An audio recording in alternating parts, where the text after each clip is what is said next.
โยโสภะคะวะอะระหังสัมมาสัมพุทโธผู้มีพระภาคเจ้านั้นพระองค์ใดเป็นพระอรหันต์ดับเพลิงกิเลสเพลิงทุกข์สิ้นเชิงตรัสรู้ชอบได้โดยพระองค์เองสวากขาโตเยนะภะคะวะตาธัมโมพระธรรมเป็นธรรมอันพระผู้มีพระภาคเจ้าพระองค์ใดตรัสไว้ดีแล้วจงปฏิบัติโดยยัสสะภะคะวะโตสาวกสังโฆพระสงฆ์สาวกของพระผู้มีพระภาคเจ้าพระองค์ใดปฏิบัติดีแล้วตามยังภะคะวันตังสัทธัมมังสัทธังฆังเยเมหิสักกะเรหิยะถาระหังอาโรหิเตหิอังคิปุญญยามะข้าพระเจ้าทั้งหลายขอบูชาอย่างยิ่งซึ่งพระผู้มีพระภาคเจ้าพระองค์นั้นพร้อมทั้งพระธรรมและพระสงฆ์ด้วยเครื่องสักการะทั้งหลายเหล่านี้อันยกขึ้นตามสมควรแล้วอย่างไรสาธุโตปันเตภะคะวะสุจิระปารินิพุตโตติข้าแต่พระองค์ผู้เจริญพระผู้มีพระภาคเจ้าแม้ปฏิภาณนานแล้วทรงสร้างบุญนั้นสำเร็จประโยชน์ไว้แก่ข้าพระเจ้าทั้งหลายอาจิมาจนะตานุกรรมปะมานัสสะทรงมีพระหฤทัยอนุเคราะห์แก่พวกข้าพระเจ้าอันเป็นชนรุ่นหลานเยเมสักการเรทุกขตาปันนาคพระพุทธปฏิคันนาตุของพระผู้มีพระภาคเจ้าจงรับเครื่องสักการะอันเป็นบัญญาการของคนยากทั้งหลายเหล่านี้อัมมาคังเดกรัตตังอิตายาสุขายาเพื่อประโยชน์และความสุขแก่ข้าพระเจ้าทั้งหลายตลอดกาลนานเทอญอร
ฏิปันโนภะคะวะโตสาวกสังโฆพระสงฆ์สาวกของพระผู้มีพระภาคเจ้าปฏิบัติดีแล้วสังฆังนามามิข้าพระเจ้านอบน้อมพระสงฆ์อังคมัญญังพุทธัสสะภะคะวะโตบุพพังกัณมังการังกโรมาเสนะโมตัสสะภะคะวะโตอะระหะโตสัมมาสัมพุทธัสสะนะโมตัสสะภะคะวะโตอะระหะโตสัมมาสัมพุทธัสสะนะโม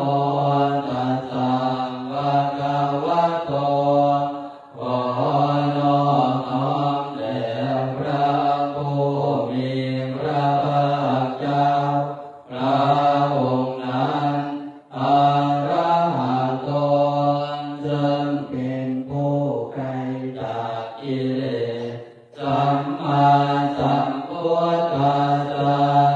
ตรัสรู้ชอบได้โดยพระองค์เองอัคคมัญญังพุทธานุสตินายังกโรมาเสธัมโภปนาภะคะวันตังเยวังกัลยาโนจิตติสัตโตอาภุคโตก็กิตติศัพท์อันงามของพระผู้มีพระภาคเจ้านั้นได้พ้นไปแล้วอย่างนี้ว่าเยเกปิโสภะคะวังเพราะเหตุอย่างนี้อย่างนี้พระผู้มีพระภาคเจ้านั้นอะระหังเป็นผู้ไกลจากกิเลสสัมมาสัมพุทโธเป็นผู้ตรัสรู้ชอบได้โดยพระองค์เองเอชาจารณะสัมปันโนเป็นผู้ถึงพร้อมด้วยวิชาและการณะสุขโตเป็นผู้ไปแล้วด้วยดีโลกวิโกเป็นผู้รู้โลกอย่างแจ่มแจ้งอนุตตโรปุริสธรรมสารเตเป็นผู้สามารถฝึกบุรุษที่สมควรฝึกได้อย่างไม่มีใครยิ่งกว่าสัพพะเทวมนุษย์สานังเป็นผู้สอนของเทวดาและมนุษย์ทั้งหลายพุทโธเป็นผู้รู้ผู้ตื่นผู้เบิกบานด้วยธรรมภคะวาติ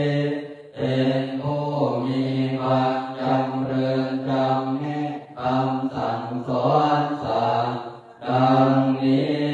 อันธรรมยังพุทธังวิกิติงกโรมาเสพุทธวาระหันตวรตังวิกุณาริยโตพระพุทธเจ้าประกอบด้วยคุณมีความประเสริฐแห่งอรหันตคุณเป็นต้นส่วนตาทิยังอันกรุณาอิสมาคัตโตมีพระองค์อันประกอบด้วยพระญาณและพระกรุณาอันบริสุทธิ์โอเทติโยสุชนะตังกัมมังลังวาสุโรพระองค์ใดทรงกระทำจนที่ดีให้เบิกบานดุจอาทิตย์ตามบัวให้บ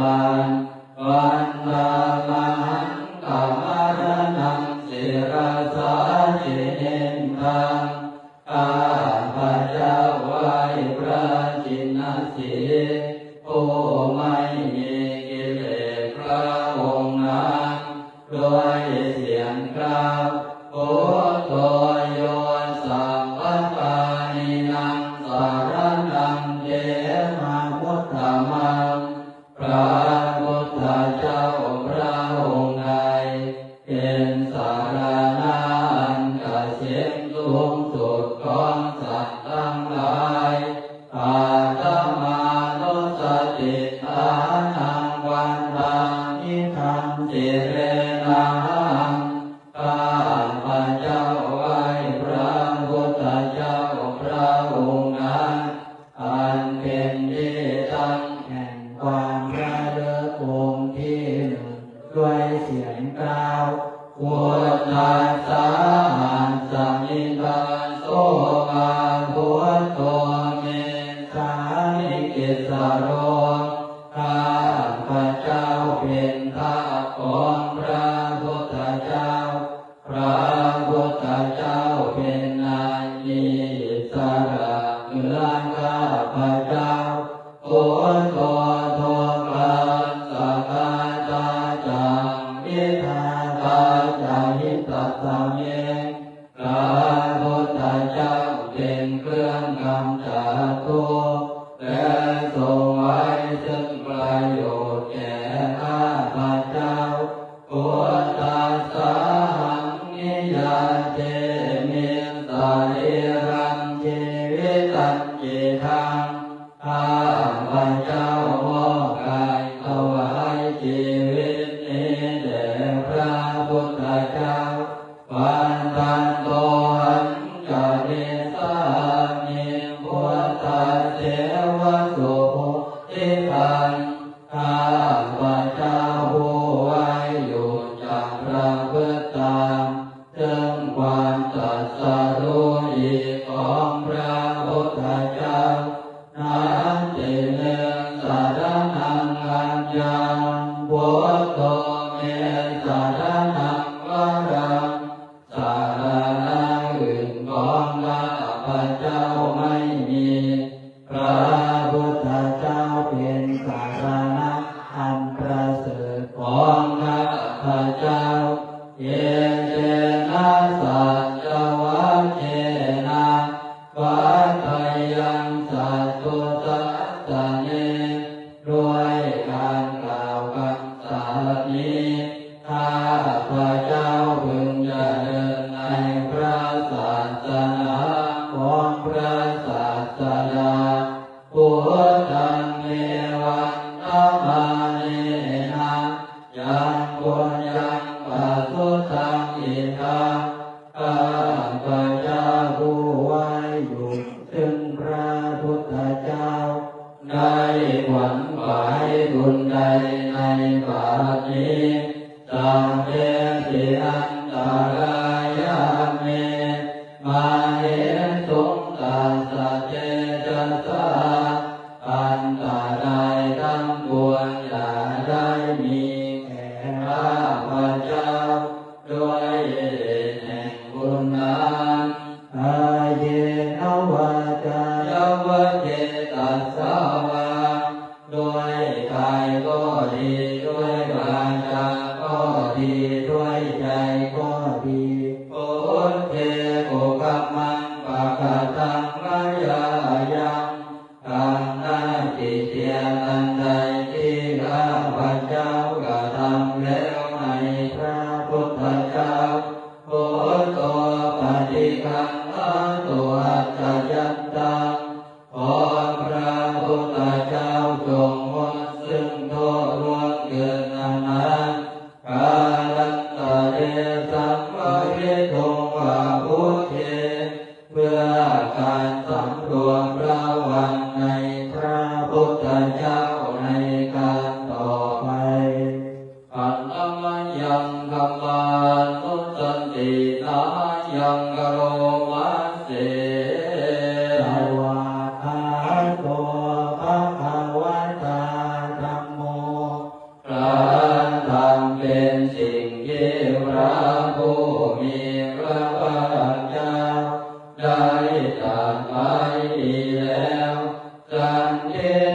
โกเป็นสิ่งที่ผู้ศึกษาและปฏิบัติพึงเห็นได้ด้วยตนเองอาการิโกเป็นสิ่งที่ปฏิบัติได้และให้ผลได้ไม่จำกัดการเอหิปัสสิโกเป็นสิ่งที่ควรกล่าวกับผู้อื่นว่าท่านจงมาดูเถิดโอปัญญิโกเป็นสิ่งที่ควรน้อมเข้ามาใส่ตัวปัญจตังเวทิตาโพวิญโยเป็นสิ่งที่ผู้รู้ก็รู้ได้เฉพาะตนดังนี้ทันตมยังธรรมังกิติงกโรมัสเสวาคาตาตาภิกขุนายโยคาวะเสนาเสโยพระธรรมเป็นสิ่งที่ประเสริฐเพราะประกอบด้วยคุณคือความที่พระผู้มีพระภาคเจ้าตรัสไว้ดีแล้วเป็นต้นโยมัคคปากัปปริยัตติวิโมกขเตโตเป็นธรรมอันจำแนกเป็นมรรคผลปริยัติและนิพพานธัมโมกุโลกัปปัตตนาตัสสะทาริธาริเป็นธรรมทรงไว้ซึ่งผู้ทรงธรรมจากการตกไปสู่โลกที่ชั่ววันธรรมหังสัมมหารังวรธรรมมิตังข้าพระเจ้าไว้พระธรรมอันประเสริฐนั้นอันเป็นเครื่องขจัดเสียซึ่งความมืดขโมยโยสัพพปานินังสารนังเขมามุตตมังพระธรรมใดเป็นสารณะอันเกษมสูงสุดของสัตว์ทั้งหลายดุติยานุสติทานังวันตามิตังเสนาหังข้าพระเจ้าไหว้พระธรรมนั้นอันเป็นที่ตั้งแห่งความระลึกคงที่สองด้วยเสียงกล่าวธรรมัสสาสัมมิทาโตวันธัมโมเมตาภิกิสโรข้าพระเจ้าเป็นทาสของพระธรรมพระธรรมเป็นนายอิสระเหนือข้าพระเจ้าธัมโมโตภาสักขะทาจังนิทาตาจายิตัสสะเมพระธรรมเป็นเครื่องกำจัดทุกข์และทรงไว้ซึ่งประโยชน์แก่ข้าพระเจ้าธัมมัสสานิยาเตมิสายรันเจวิตังกิทังข้าพระเจ้ามอบกายถวายชีวิตนี้แด่พระธรรมปัญจันโตหังกะเรสามิธัมมัสเสวะสุธรรมธรรมข้าพระเจ้าผู้ไว้อยู่กับพระพุทธเจ้าซึ่งความเป็นธรรมดีของพระธรรมนาทิเนสารนังอัญญังธัมโมเนสารนังวรังสารณะอื่นของข้าพระเจ้าไม่มีพระธรรมเป็นสารณะอันประเสริฐของข้าพระเจ้าเยเตนะสัจวัคเชนะวัฏฏยังสันตุสาสะเนด้วยการกล่าวคำสานี้ข้าพระเจ้าพึงเจริญในพระศาสนาของพระศาสดาอ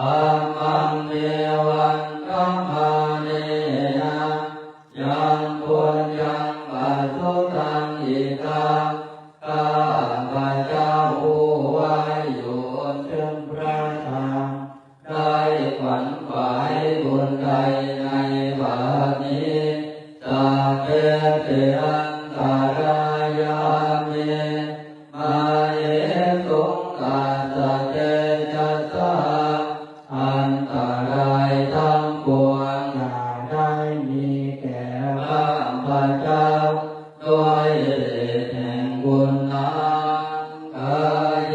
นะวาจายวะเจตัสสะวะด้วยกายก็ดีด้วยวาจาก็ดีด้วยใจก็ดีธรรมเมมุกัมมังวะกะตังมายายัง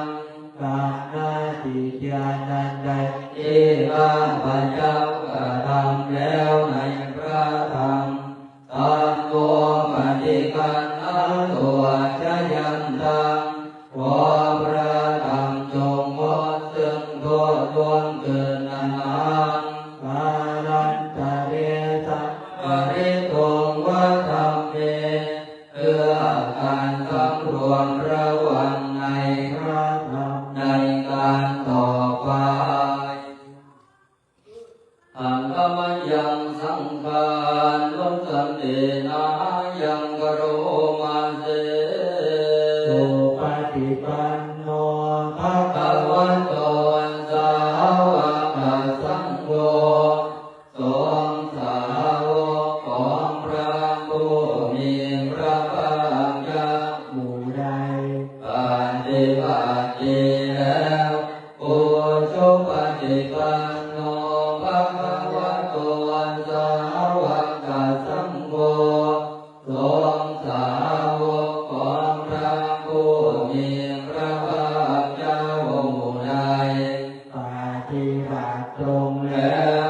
ญาญาปฏิปันโนภะคะวะโตสาวกสังโฆสงฆ์สาวกของพระผู้มีพระภาคเจ้าผู้ใดปฏิบัติเพื่อรู้ธรรมเป็นเครื่องออกจากทุกข์แล้วสาธิจิปันติปันโนภะคะวะโตสาวกสังโฆสงฆ์สาวกของพระผู้มีพระภาคเจ้าผู้ใดปฏิบัติสมควรแล้วญาติทังได้แก่บุคคลเหล่านี้คือจัตตาริปุริสาโยคานิอันตาปุริสาปุคคลาผู้แห่งบุรุษสี่ผู้นำเรียงตัวบุรุษได้แก่บุรุษเอตาภะคะวะโตสาวกสังโฆนั่นแหละสงฆ์สาวกของพระผู้มีพระภาคเจ้าอาหุนายโยเป็นสมควรแก่สักการะที่เขานำมาบูชาอาหุนายโยเป็นสมควรแก่สักการะที่เขาจัดไว้ต้อนรับพระกินายโยเป็นผู้ควรรับทักษิณาทานอัญชลีการนิโยเป็นผู้ที่บุคคลทั่วไปควรทำอัญชลีอานุตตรังบุญญาเจตังโลกัสสาติเป็นเนื้อนาบุญของโลกไม่มีนาบุญอื่นยิ่งกว่าดังนี้อันกมยังสังฆามพิกิติงกโรมันเสสัทธรรมโชสุปฏิปันติคุณาทิยุโตพระสงฆ์ที่เกิดโดยพระสัทธรรมประกอบด้วยบุญมีความปฏิบัติดีเป็นต้นโยสัพพิโตอาทิยาปุคคละสังฆเจโตเป็นหมู่แห่งพระ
ที่ตั้งแห่งความระลึกองค์ที่สามด้วยเสียงกล่าว